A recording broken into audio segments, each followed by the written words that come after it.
episode for higher GC News. Mema Ovibia Kwaba. Hadia latest and hot news enkwa enamide bramo. Anuti so nyan subscribe to channel idea bomodia say obe subscribe. Dobeyan say we click the subscribe button. Na wabeli notification. We ansa video fufuro bia be upload bia when the first person wants ebeka esa video. Afi uwiana wa like video, give us a thumbs up, na fi share ma or fufuro so da when you be here na we hu ensemo ekoso ewo Ghana be mo hanom. Afi yembura ye ensemo abeto ye pono so yenti eye sa report ya ababetudwa yenti da ye ni abre 8 years ma destroy Ghana 8 years Ghana say 8 years ni ya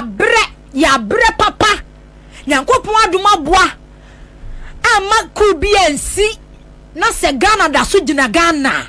We are not going to sit down and allow Muna those riffraffs Muba Bawumia mo dia kogu opposition no na mo medin sem hunu bia wo Ghana ha sei said ye mo kura mo wa Bawumia ye nsuro hwe ye gina mu fight ye no. We will continue to fight for Ghana for good governance, for our democracy. Munko President Akufo Addo ene na busuafo ho na mo da mo anga no anga na aggression na ma so aggressive no a mani abre no mo mfa mani nkyira ho no mo, because President Akufo Addo did not only destroyed Ghana, our country, did not only collapse our beloved country. Mo ankasa mo party na ema mo power no esan kro no nti no o ma sa destroy mo party di aka ho. She ora enu ahwe eniema ye hu ye wa ha she eniema ofri sa Mahama ohono mo eyi na o ma ye no se overpass o se buy ehono mo no ofri flower pot ona wo ba airport land nie metwem won ma medru hono mo na prisoners yi wo mo mugu prison si o mo ntade blue na wo mo do ho land na eda that big land na eda hono mo no omo lutu ni nyina state assets o manager padie nyina da 8 years omo afani nyina how the how one say adenti na wo opposition because Ghana ya modia enti nu kwa say MPP wo opposition and na Akufo Addo starting from opposition and was starting some party MPP no or mercy party ni up peni be na wo mu and ya president Mahama ya president or the obuni and the sefata and the money party leadership, because without the party and then the leadership, no, he can never be a president. Ministers now bobo mudinu, you think say a solely a you non the decision. Party nim penny for her party no a why muto to be quachinum anamo just say do ketiam some penny for some of no. Unless it's all my approve some payepe. Na betodwa. Na wa convert in parliament. It's a non-political party. And non-party ni tradition, party ni leadership, and adibedi president. Party no ne ama wa ye president. But before President Akufo Addo, ema be ye president kra no, na mo party no wagunu from opposition. Hagia fati kuta praye en wode pra Kwabena Agyapong mu achi ewo party headquarters praye en wode pra en mutugu wo so na mo bu wo mo pa afoko ni apam no na mu bose so wo ma ye hindrance Kwabena Agyapong na mu bose o ma ye hindrance Sammy crab na mu bose because eniema na Akufo Addo eye no na emfa na kwam and then sankrofo we na party no o mo ye leaders no ehun said o mo jai party de man na Akufo Addo a time, a year, a day will come obe collapse NPP or the animguasa na beba MPP enye na happen ye men komenim men komenim na men to aso enti me come na sinema ka kire mo say sa adwinfi na wo mutima mo de akotere opposition no adwinfi na wo mutima mo de akotere opposition no munyi mfiri mutirim because ye be face mo Ghana ha me nko Facebook na me read ayi ba kakra me wie no masaba ene adwuma no so President Mahama mutu opposition hwe President Mahama ba ye di say ene wadru boko ene wadu bako one heads of security services no agencies no nyina hia owie ya pa wadu bako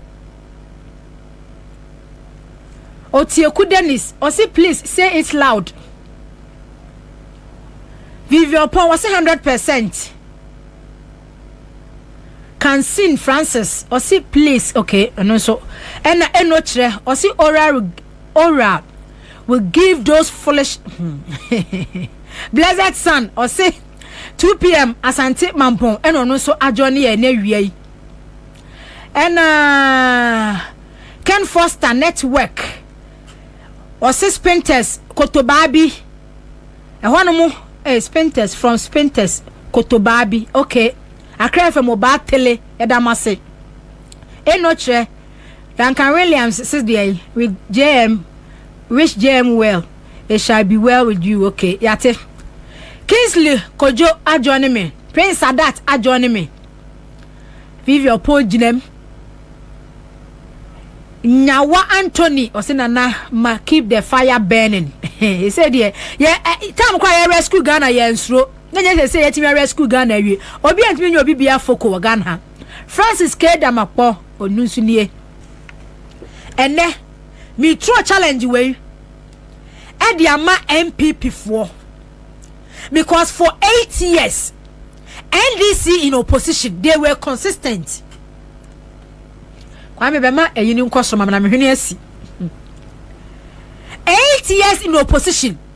NDC for always no more consistent MPP for say mu opposition na mu wono momra me kire de mudi ja Ghana modie momra me kire de mudi ja Ghana si e ja Ghana we ye ja Ghana momra me kire ye President Akufo Addo kwagina so na ase e ka kire Ghana for say economy ni gina ne na so economy na ye yie any 2 days and IMF International Monetary Fund e dey buy say the whole Africa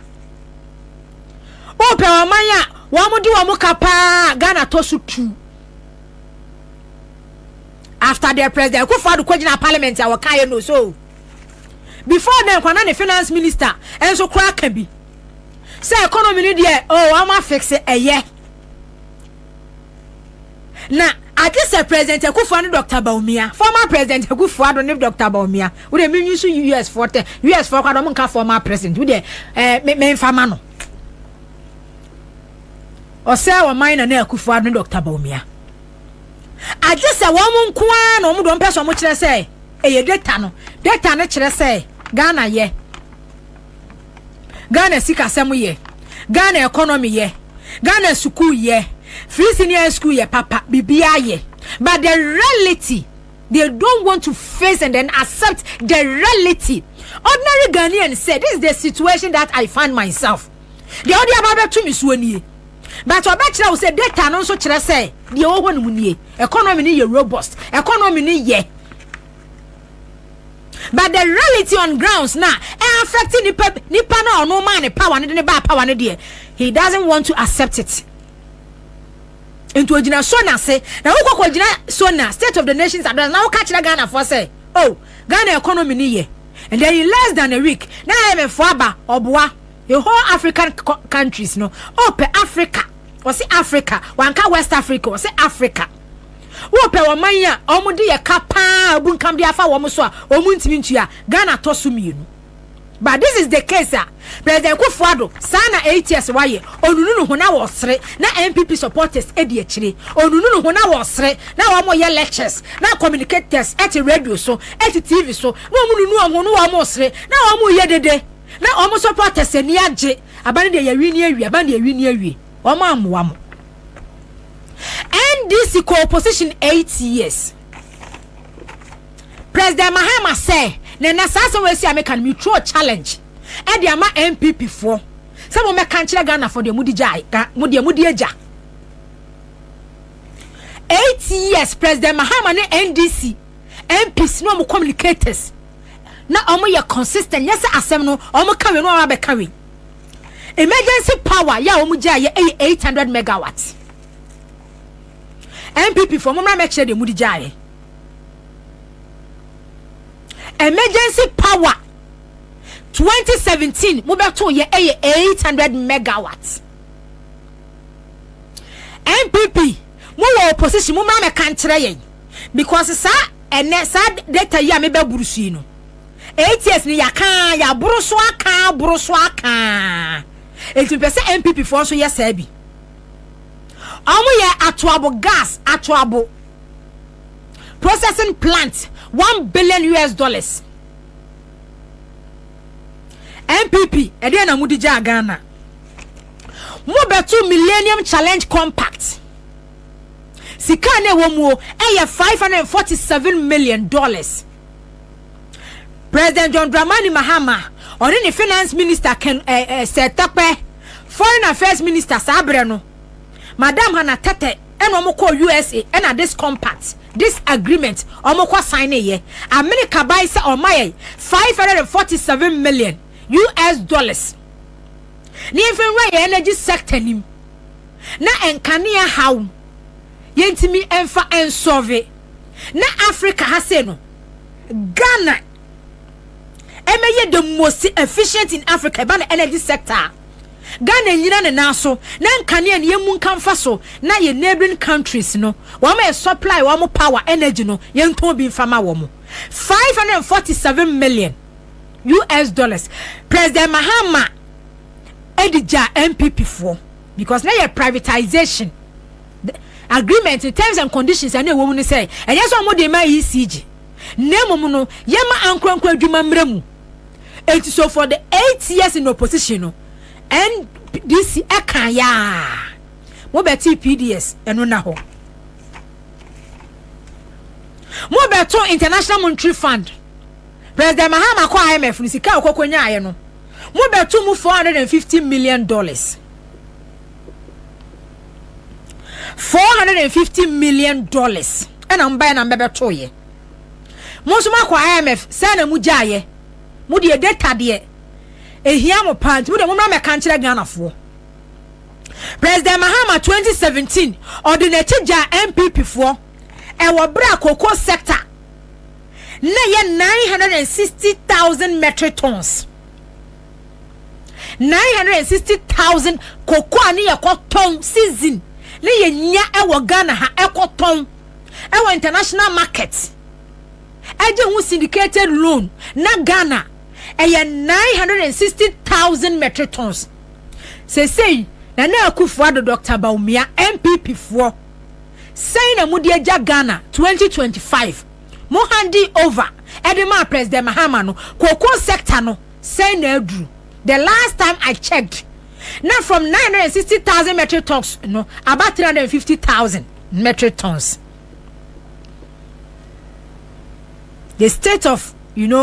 cocoa sector no the adru no 2017 mo beto 960,000 metric tons cocoa season the na export e de kono e kwaji hu loan e de be infrastructure cocoa communities wo mu rose e tutu nsuo no ye na ma de mem wo scholarship e mem wo mu bonuses e mem wo mu free fertilizer. After 8 years amuko opposition no MPP for mo ma ye this data no na se NDC for nsu fra se wo mu di nsemu a ye gira mo de no so ye de abowo mo sobo from 960,000 metric tons no a drop it about 350,000 metric tons annually na cocoa sector cocoa board Dr. Stephen Opuni mudi ni cocoa standard trial se wa bakoro no afi bia be kwa wiye no na o generate profit emfaso e de magana cocoa bond mu e ka na damu no na ye 1.5 billion Ghana cedis according to NDC 8 years in opposition no do mo ka kire Ghana fo no se cocoa sector cocoa bond e ka no mo de e ye 1.5 billion Ghana cedis. The last time I checked na under President Akufo Addo e ka 1.5 billion cocoa bond no e drew 13 billion Ghana cedis. From 1.5 billion Ghana cedis to 13 billion Ghana cedis. In the President Mahama say MPP for Ojamo 1.5 billion cocoa bond eka. Say ena mudi eja Ghana for. Mumra me kanchire Ghana for ni yenhunu. Dia mudi eja ye. Dia mudi eja Ghana for. Afei President Mahama any NDC for in opposition 8 years. Eka chire Ghana for say stabilization fund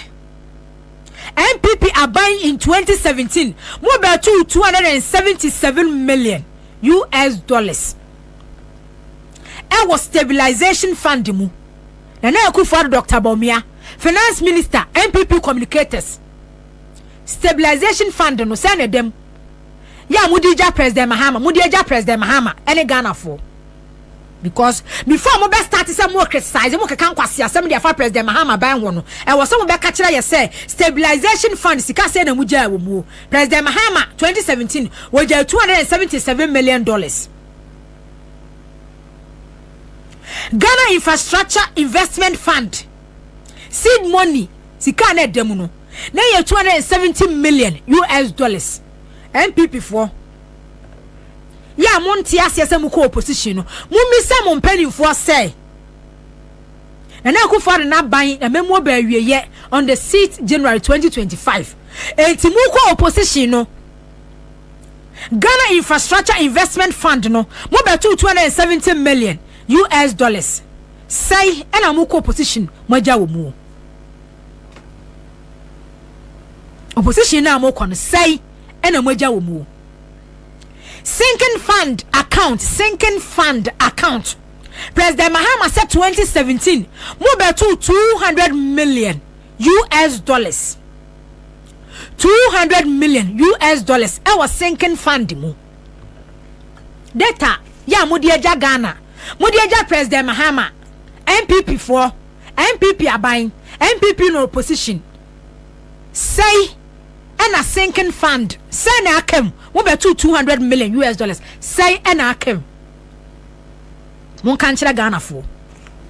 Mo baye ebebe to esla.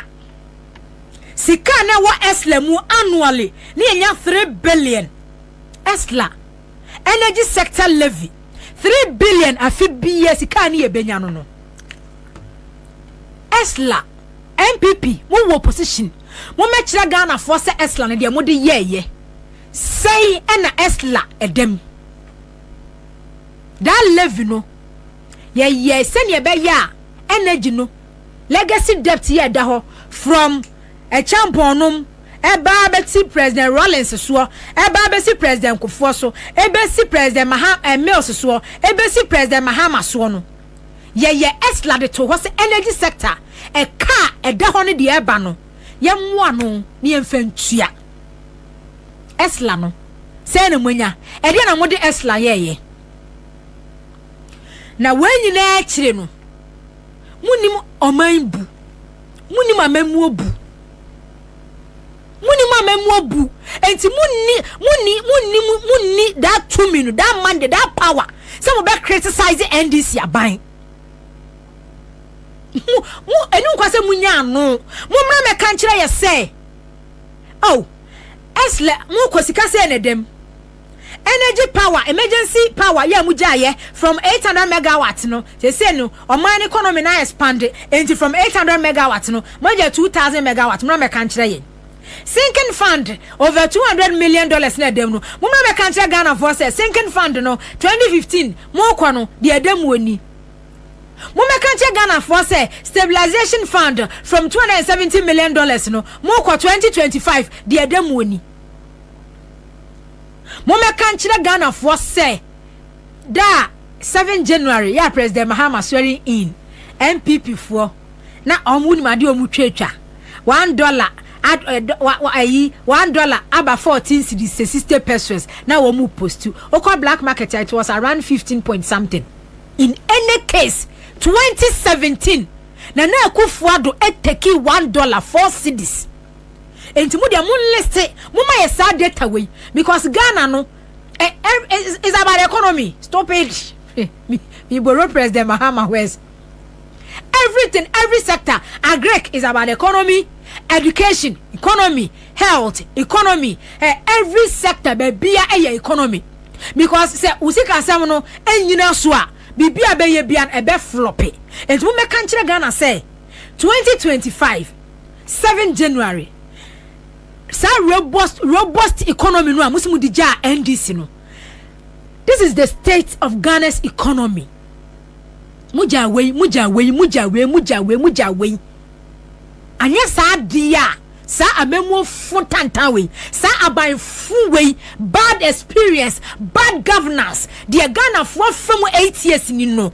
Enkwa tietie self enkwa tietie fia pokua nom kwa me sifa kan nom wo man FM nom wontumi fo gimi no ade atwa mu gimi wo TV ni radio so no na eme criticize President John Dramani Mahama. Yeni abiro because ya bre 8 years ni ya brankasa ya bre Ghana su Ghana brankasa 7 January sorry in a course so me tifia me bo mani se na mi su me share Burkina Faso co-leader Ibrahim Traoré so on the Traoré so the hwan me share no yekro Asante Bediatuo R ne L problem say me can be amomfa me share Ibrahim Traoré momfa R no so ma me why befuo ne knafo no ye de an me ye da ye ma na me hwe cool leader asojafo atwa ne ho ahia in the midst of baby oteno African heads of states anabrofo no bi kura ka no ho wonu nkwa asojafo ni bi gina na chi e bi gina ne side and side hwe asojafo egu nanim onu nkwa ne ka bebesi ye no sojafo atwa ka ne ho ahia ultimate pinchen bana event na oba no kura wosuro because anything can happen to him at any time. Yabo president bidia okwa wone ne yire ne ba ya one ne yire ne eko na bia ne pani ba ko bi gina na chi Pakigami ti wei won hye ne ho wo hye ne African shirt kama a hye ne truck kama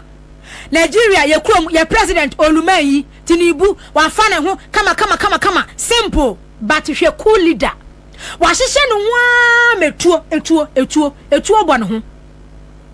nkofo atwa ne ho ahia etuo enti me wianam sie Nyankopon ni Ghana di ni yo Nyankopon di Ghana ho afofie enti kade e ba be hu wo Ghana ni because of a memo fun tantan enti kade e ba be hu wo Ghana ni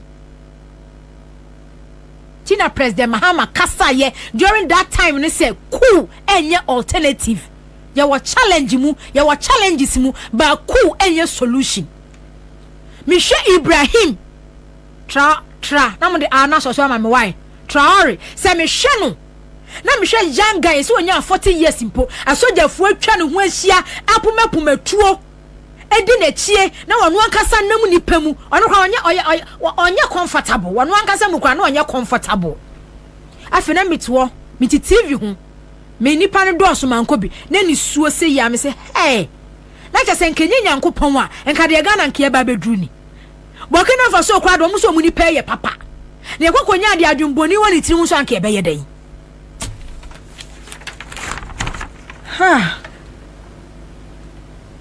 so eti me catch them MPP for say munya ye president Mahama mano munya ye president Mahama maye no one you onsiesie wo man resetting the country one resetting Ghana famaye because say 8 years ni obi age $1 edru ekoye akodu 20 cedis aba bedu 15 cedis a na obe criticize president Mahama or fixi dunso man kania no yenya in excess. It's just a matter of say yeah juma na ya ton bidiama neighboring countries omu hia bi na better no akọ waste na ka say in excess e boye ka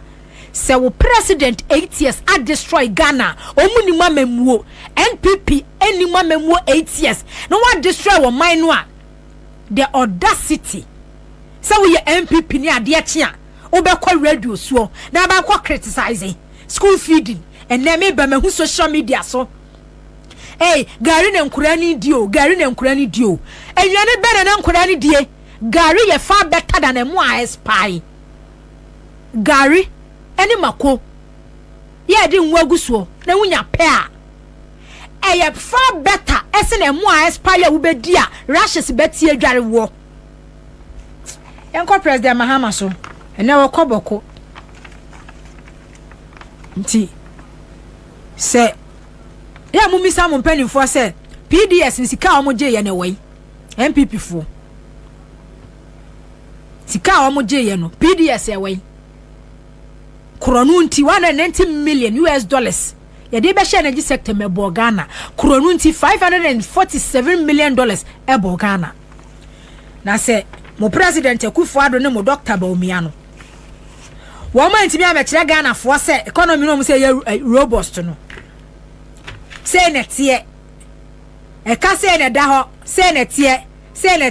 e ka 120 billion e ka na twem over 700 billion hey MPP for mama mu bunfu mu mpani fo ate wo ya bro omo ya wicked ankasa awa Muhammad ye steady munye steady mu ma awa mu confuse mu I'm telling you mu Allah mu ho e mo mu confuse ni e mo mpa ye se Ghana ni ma be ye okay Service Mark or sister Nanama, God bless you. Daniel say or see NDC pa just look at Ibi Bright and how she has suffered. Okay. And only Ibi Bright the asem no ho. Our court. Patience Ofori or see it's only fools. Well, hey, yeah, fools munyi criticize JDM. Okay. Abe could draft or say I also cried pa osui misuyo mi to se na misu sa mi hwe Independence Square nia e koso no a afena mi to am na nisuo wuro mi se ya mi nyame aye bi nyame ne Ghana di ne yi President John Mahama 7th December just otena akonwa so frɛ adwuma se 1 week nie 1 week on tenase 1 week onaye after see elected no okọ Nigeria na mo na mo fi se kwa na okọ na gwana no wodi no ni ma agenda wo ma set de ato wo no mo se wankeka no ho awurawura a negotiate a o ma bo pofie tu amana de ato nanim enti mo MPP for na mo fi se President Mahama ba betena wo ma ye hwe han amadum so ato no na o ma tena opposition we dey 38% no asa ye enkwase adeda aduani pesum wo Ghana ha sei ai wo matena opposition edo mo 38% no sa mo 38% no 38% no me ka kire mo fa medwa ya sum wo Ghana ha because animguase no mo animguase no ye too bad ye horrible she enu a ora akoye land da hono mu na land president Akufo so be fa bi president Mahama no president means 8 years 7 omo de omo ni mbira de ohun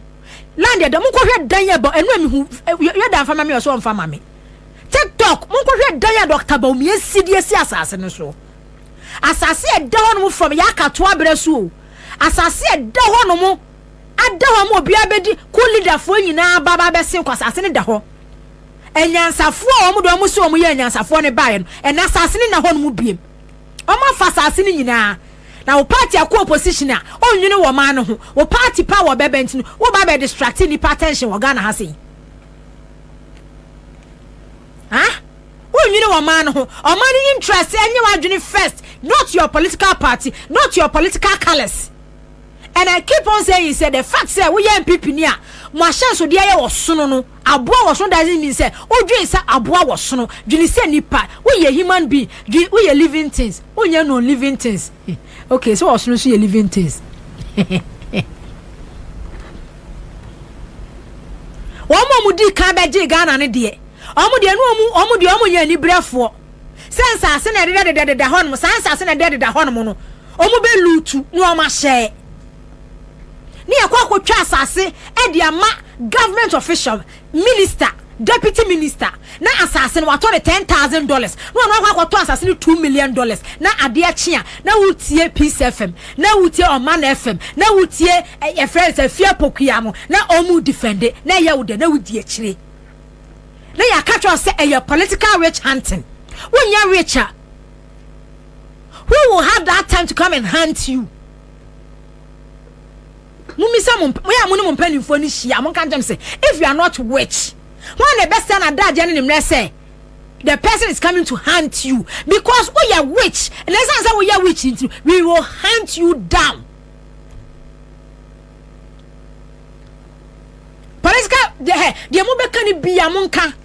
because me say MPP for penny for to me from no catch us say munya de na mo kan president Mahama say o meto foundation so obesi school we obesi hospital we obeye bibia ye nkrofo na di bone MPP for ye nkrofo no agbo wo man ne kro no enti won chi wo mo fo mo kotum and then obi betna ne kokko Summit studio baby na ocho no aka ai obi antimi nchi obi ankonkotum the last time me share me wo me na mo na nkoto afia pokra me sister pani video bi ai enkofo ye gullible ye mra na ye adwuma obetimi ache hwan obi antimi nchi obi a na obi antimi obi na me sister like seriously obi antimi nchi obi a abana sase na da ho no no a enu ukoto ne $10,000 no $10,000 ena wunim omu isu third party onyu omu ankasa di no omu de aye ene yeso call lance commissioner asoja for na police fu egu ho no because a police for na asoja for no twom ho a boni omu di lance commission betwa jato me sise NDC eye the least mistake president Mahama me se wo di opa he ene asoja for na police for na egu lance commission ko matwa jato lance on be lance commission Omaya ne kama na esi ya ha say sa no e wo no kombe Shillings commission because of boni o madintin say ya Shillings commission na ayi data kro ne document kro no wakwa no akwa na de abia be prosecute obi ne ya kase ha ayi witch hunting which one is witch hunting me ba ayi no so bat me ba president Mahama de no so sama ka kira wo Ora started President Mahama ne ba Adriana ne mpra alatani ne yesi wadwane odwane before election woni ne na yifo ne partners o madwane na se wanya bone an ko da so te Ghana ha Adriana mpra no ya alatani no a one no ambulances scandal no wadwane ko se wanya bone an ko Ghana ko wadwane akwa akoye dai enti maka kira wo se wo dia wo so ye party full soldier grassroots munya jimi no obi kokko to atira wo fie ne da wa bebo kro no no kokko to a tira wo fie ne dwene wo ho enkodi na chi unless say directly wo benefit ye wo mo amutie wo mo anopa wia ne anwumre e wo radio ne TV su no wo mo ye beneficiaries of Ghana ya hawo ya tete ya kom ya ho kire ya ka from 120 billion Ghana cedis to over 800 billion Ghana cedis no omo no amudi wo machi anopawia ne anwumra mutieti omo no omo ye beneficiaries sika over 1.2 trillion ya eba wo mani futu omo 8 years di no omo no omo ti radio ni TV ni here no omo defend aban no. Let me tell you something, the fact is say obi akwatena America obi akwatena UK doesn't mean say that's what defend or ye beneficiary enunti na nani abre enunti na wo mani abre 1.2 trillion 8 years President Mahama enya 240 billion Ghana cedis ba who Ghana a transformation massive infrastructure unprecedented across the country unprecedented enti tinasine bisa ho say President Mahama enenya 1.2 trillion enkane Ghana ti say Dubai to me kasa labon li cantonment o ma ye ha say Europe no o mo kasa sika o man sika ba futo mo wi aye no o mo personal properties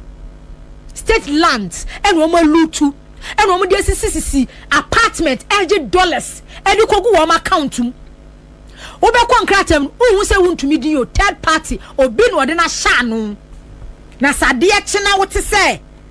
eslowusu e kwakwato na wudi akire unim oye minister communication unim boni a wadi wo ho maslock ma me de bi benya no ho time former Maslock boss maame no say NPP ajeli no NPP abanjeli no enwoni Ghana ha enti next one akoye Maslock mon kan kire maame no Maslock maame no okọ prime minister lusu ya Alaja Lu Mahama bano Farouk Mahama wabone daibame na lusu ono. It is your turn. It's going to be your turn. Maslock lady no ono so say we predecessor ya jeli no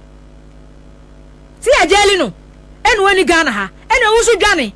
because onso no ye be prosecute you Maslock kuronu a ma bo Maslock kuronu a ma bo Maslock e wono mo enya asem ketua obi ko parliamentary primacy a otu sika gu eche sika asif say ase a Bank of Ghana machines ni gu ni dem ene odi print sika we ye Maslock CEO we ye sika wa hefa Maslock ye me say document ya ye ba be ye pie wa Ghana se gofo be dwane enkofo ebe dwane de free Ghana se document ya ye ba be ye pie wa Ghana hanom no because ye allow mo after boni and no be the document Ghana Water Company Limited me ba me kwadwo ma afa the videos na ready on and no be the video ayi document bi ma me Ghana Water Company Limited she ade asi wo ho me ba me mbo so tew na me nto aso mfamfiri ho no na me nkomanim document enipa no ede ma me no oh e wo hefa mpo document ni kura wo hefa enipa no was ode ama oral document ode ama oral Ghana Water Company Limited 2017 2018 21 mobile ona na ya bo chairman enya Afenyo Markins ena na ya bo chairman Ghana Water Company adi mi entam na menya na me nkoje em so Ghana Water Company Limited okay document ni ni mba hold on mba sha sign agreement yeah was a company be a supply one pumps and money near my be 2.4 million Ghana cedis 2.4 million Ghana cedis e wi akire no unim sika omuchi aye 14.8 million Ghana cedis oh document we document imrana okay na mimie okay so company na omo de sa contract no ema no ni enie eye Sanbabsco Limited okay me kwa me fa company ni nsie omo deal with pumps motors ni ema na be for mines and industries and a Ghana Water Company Limited e contract e omo se omo supply eniema bi enfama omo eniema na omo supply enfama omo no enie mo ye de kra de menya ka se ne meka okay sa agreement no Ghana Water Company Limited 28 AC agreement no course 2018 and so the money involved that agreement ni mu no no whereas the purchase invited a tender for the supply and installation of transport pumps, control panel and additional items for Takrade pump house at Inchaban headworks and has accepted a tender by the supplier for the supply and delivery of these goods and related services in the sum of okay entisika na ewomu no eye 2.4 million Ghana cedis ba onim say 2.4 million Ghana cedis no manipulative figure no edu 14.8 million Ghana cedis yijina sorry yijin ba me the document be ma no post ni nyina and then installment kwa mo fa so a omu tua ni nyina wa ha payment ni nyina wa ha we omu de akoma oral she 2017 2018 and a Ghana Water Company Limited ekonu sa company we so omu supply wo mu eniema wo mu supply wo mu no eye chese transport pumps control panel any additional items enko Takrade pump house at Inchaban headworks no mo fanya adwuma wo ho sika na wasa Ghana tua na sika ni nyina 2.4 million Ghana cedis ba nim sika Ghana tua Ghana tua 14.8 million Ghana cedis ya inflated figures so enti wan wo ba bia Ghana sika na eko ni e de betting tax aba ni e de covid levy aba na ye wie covid levy ni e de betting tax aba ni e de e levy aba. The last time I meet here some your friend says Sam George about Ghana highways lady bia wo so wo ye adwuma e wo wo mayi nse wo mo ayi ni baako agencies ni baako aziload aha na wo kire se aziload lady no ekọ ho no no je say monthly as a quarterly no otiminya sika over 1 million Ghana cedis ebi otiminya anya bese 2 million Ghana cedis but arada for no mo ho no 300,000 Ghana cedis 350,000 Ghana cedis 400,000 Ghana ebi okom timinya 200,000 Ghana lady ni ba ho no a onu timinya 1.5 million Ghana cedis edema Ghana no ye yinadi because ekwan yo mo fa so mo de bokro no lady na tuatua asa akwan no ezika na ebe ni nyina Eko state coffers mu Ghana highways from wasa azi load one no omo se omo ntia sese lady no ekwan yo mo fa so sika na wo se ba wo ma account mu no e ma wo ma account mu no ono nko ade ono na kase oyo ma mba pa na omo azi load that sector ba bi ono no hye no ono timinya 1.5 million Ghana cedis de ma Ghana ntia yinedi eto mre bi kono pese lady ni so omo pese omu kuno ni akasa Ghana form pet taxi tua ye e levy afia poku ati America etiem ana come to America ana ha ana yetia tax ana ha Ghana phone tia tax ana Ghana he muji bidia ya mon kama nuntum muji bidia ya mon kama nuntum Ghana phone pay tax na e levy ye tua ye no e ho nkontabuo se ne nya ye e dia no mo de ye betting tax e dia no mo nya e dia no mo de ye covid levy e dia no mo nya e dia no mo de ye ye tie mu kire Ghana for pay tax tua obi ono ye adwuma ya ono timinya 1.5 million Ghana cedis wachiatua kwa de ma wo man no ye yi na diso nko tire fie ye po obi oba betena ho no mu a ye ne bebo kro no enti se Dr. Case Ato Forson e ka kire Ghana for say obetwa yi levy mu a kwame yenko na ayi Afenyo Markins at the parliament say we should betray yi levy mu no sika be na woniema bebire no de beye Afenyo Markins wo ye board chairman Ghana Water Company Limited sika was ye 2018 edema this company almost supply him 2.4 million Ghana cedis e wi akire ye 14.8 million Ghana cedis ye tua kwa ebeje sika yo ji for we ne ensemo ababeto ye pno so because se wunya subscribe to channel idi abomori an se obe subscribe say hade latest and hot news nkwa na me de bremo afi we na wa like video no give us a thumbs up na fi share ma ofoforo so na wenye bi hwe na wo hu ensemo ekoso ewo Ghana memu hanom so betimi a kire wadwen afaye ensemo nyina ho ewo comment box mu wati minkabium in my next video. Thanks for watching. Like and share the video. You can also drop your comment. Please don't forget to subscribe. Click on the bell to turn on the notification.